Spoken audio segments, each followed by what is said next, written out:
அம்பேருக்குலாம் கண்ணு தெரியுமா தெரியாதுங்க. தேர்ட் அம்பேர் இருக்காங்க, ஃபோர்த் அம்பேர் இருக்காங்க. டிவியில் அத்தனை தடவை பார்க்குறாங்க ரிப்ளேவை.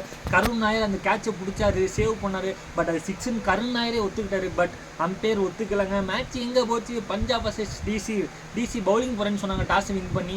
பஞ்சாப்பில் நல்ல ஸ்டார்ட் கிடைக்குமே பார்த்தா பிரப் சிங்கும் பிரியான் சரியாக வந்தாலும் ஜொலிக்கலை. பட் ஸ்ரேயஸ் ஐயர் கேப்டன்ஸ்னாக ஆடினாருங்க. ஸ்டோனிஸ் வேறு லெவலில் முடிச்சு கொடுத்தாருங்க.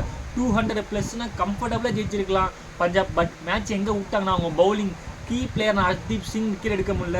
இந்த பார்த்தீங்கன்னா சமீர் ரிஸ்வி, கருண் நாயர், KL ராகுல்லாம் ஒரு முக்கியமான தருணத்தில் நல்ல ரன்னை கொடுத்தாங்க. அதனால கம்ஃபர்டபுளாக சேஸ் பண்ணாங்க. இன்னைக்கு ஒருவேளை பஞ்சாப் ஜெயிச்சிருந்தாங்கன்னா டேபிள் டாப்பில் இருந்திருப்பாங்க. அதனால என்ன லாபம்னு பார்த்தீங்கன்னா அவங்க டேரெக்டாக குவாலிஃபை ஆடி இருக்கலாம். குவாலிஃபை ஆடி ஜெயிச்சிருந்தா ஃபைனல், தோத்துருந்தா செமிஃபைனல் ஒரு ஈஸியான நிலைமைக்கு வந்திருக்கலாம். பட் இந்த மேட்ச் தோத்துட்டாங்க. அதனால என்ன பிரச்சனை, அடுத்த மேட்ச் பஞ்சாபுக்கு மும்பையோடங்க. அவங்களும் ஜெயிக்கணும், இவங்களும் ஜெயிக்கணும். ஒரு ஃபயரான மேட்ச் நமக்கு காத்திருக்கு. பட் அது பஞ்சாபுக்கு பேடாக போய் முடியுதுங்க. அந்த மேட்ச்சில் பஞ்சாப் ஜெயிச்சாங்கன்னா டேபிள் டாப் 2 போவாங்க. பட் மும்பையோட ஜெயிக்கிறது ரொம்ப ரொம்ப கஷ்டங்க. ஜெய்ப்பூரில் நடக்குது, இதே வென்யூ தான். பட் பஞ்சாபுக்கு கொஞ்சம் யூஸ்ஃபுல்லாக இருந்திருக்கும். மும்பையோட ஜெயிப்பாங்கன்னு பொறுத்து வந்து பார்ப்போம். இந்த வீடியோ பிடிச்சா லைக் பண்ணுங்கள். IPL பார்க்கலாம், ஷேர் பண்ணுங்கள். மறக்காம சேனல் சப்ஸ்கிரைப் பண்ணுங்கள். Thank you guys.